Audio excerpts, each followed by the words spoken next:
किसान भाइयों नमस्कार। खेत खजाना यूट्यूब चैनल में आपका स्वागत है। आप जानते हैं कि खेत खजाना का एक इसी नाम से एक अखबार भी चलता है साप्ताहिक, जो कृषि पर काम करता है। आज बुधवार का दिन है, बुधवार को यानी हर हफ्ते ये बुधवार को ही आता है। आज इस अखबार की समीक्षा करते हुए हम आपको बताएंगे कि सरसों, ग्वार, चना और सोयाबीन, इस पर इस अखबार की क्या विस्तृत रिपोर्ट प्रकाशित की गई है। दोस्तों, खेत खजाना की एक पूरी टीम है जिसने बहुत मेहनत करके एक सरसों पे और सोयाबीन पे और चना पे एक विशेष रिपोर्ट तैयार की है। पहले बात करते हैं सरसों की। हम काफ़ी समय से आपको ये जानकारी देते आ रहे हैं कि सरसों अब निरंतर जो है वो आगे बढ़ती जा रही है, रफ्तार उसकी बनती जा रही है। पिछले वीडियो में हमने जिक्र किया था कि सरसों में थोड़ी सी ब्रेक आ रही है, थोड़ी सी रुकावट आ रही है, थोड़ी सी गिरावट आ रही है, लेकिन वो गिरावट भी किस लिए थी? वो इसलिए थी कि कुछ लोगों ने ये अफवाहें फैला दी थी कि पाम ऑयल के आयात पर शुल्क जो है वो घट रहा है, सरकार उसको घटा रही है। हालांकि 24 तारीख को मीटिंग बुलाई गई थी, सरकार ने मीटिंग बुलाई थी, लेकिन उस मीटिंग में कोई निर्णय नहीं हुआ। चर्चा जरूर हुई कि तेल महंगा हो रहा है, खाने के जितने भी तेल हैं वो सब महंगे हो रहे हैं, उन पर अंकुश लगना चाहिए। तो सरकार ने अलग अलग लोगों से सुझाव मांगे हैं। उन सुझावों के आने तक क्या स्थिति बनती है क्या नहीं, वो एक अलग बात है। खेत खजाना का कहना है, इस टीम का कहना है कि सरसों का जो रेट है, जो इस समय चल रहा है, वो इस समय 6500 से लेकर के 7000 के बीच है। जयपुर में ये 7100 रुपये बिका, कल की बात है। और इस तरह से अब ये थोड़ा थोड़ा रोजाना 100 रुपये, 50 रुपये, 100 रुपये, 50 रुपये की रफ्तार से ये आगे बढ़ता जाएगा। और लगता नहीं है कि ये कहीं मतलब बहुत जल्दी किसी गिरावट की दिशा में बढ़ेगा। नहीं, ऐसा नहीं होगा। और ये जुलाई तक आते आते मुझे लगता है, मेरा अपना अनुमान है, मुझे लगता है कि ये 8000 के आंकड़े को छू सकता है। और ये एक अनुमान है, वो इसलिए है क्योंकि तब तक लॉकडाउन में कुछ और ढील मिलने की उम्मीद है। ये खेत खजाना की रिपोर्ट आपको दिखा रहे हैं, साथ साथ आप देखते भी रहिए, पढ़ते भी रहिए। तो वो ये जो लॉकडाउन में जो ढील मिल रही है, इससे मांग निकल के आ रही है, इंडस्ट्री चालू होने जा रही है और जो दूसरे संस्थान हैं वो चालू होने जा रहे हैं। अब तक 90% उद्योग जो है सब बंद पड़ा था।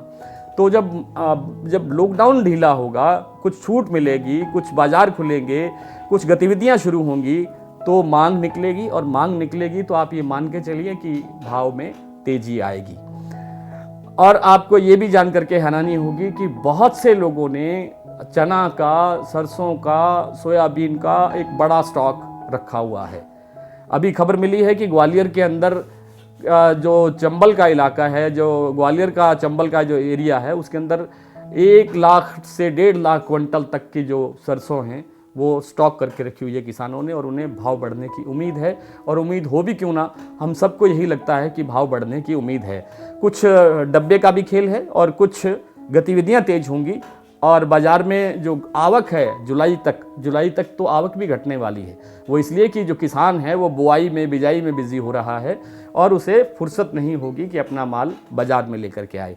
हाँ, एक शर्त पे वो जल्दी से जल्दी बाज़ार में लाने का काम करेगा, क्योंकि अगर उसको भाव 8000 के घरों में मिलने शुरू होंगे तो वो जल्दी से जल्दी अपना स्टॉक निकालने की कोशिश करेगा। ये रपट है सरसों पर खेत खजाना की। अब बात करते हैं चना की और सोयाबीन की।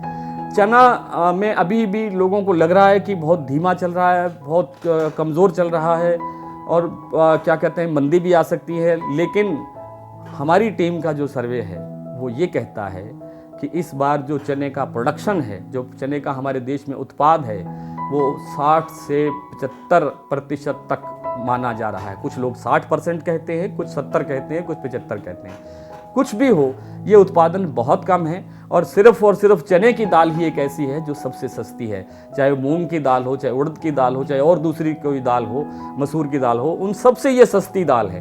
तो इसकी डिमांड हर जगह रहती है। अब जैसे जैसे लॉकडाउन खुलेगा और गतिविधियां, औद्योगिक, व्यापारिक और दूसरी गतिविधियां शुरू होंगी, तो चने की डिमांड भी निकलेगी।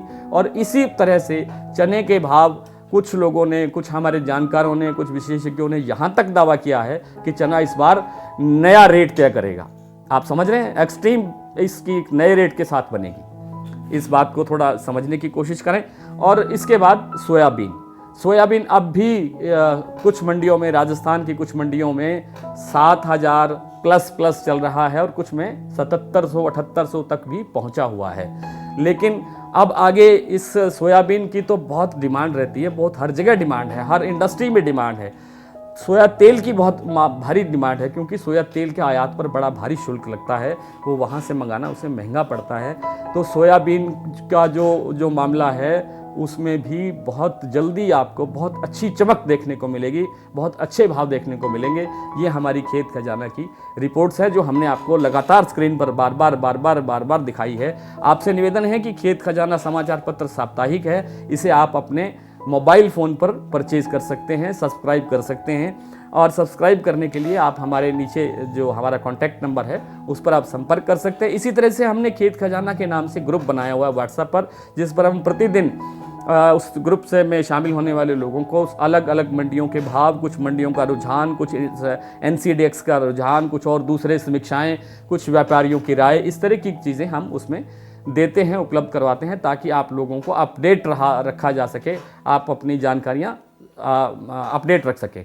आज के इस वीडियो में इतना ही। नमस्कार।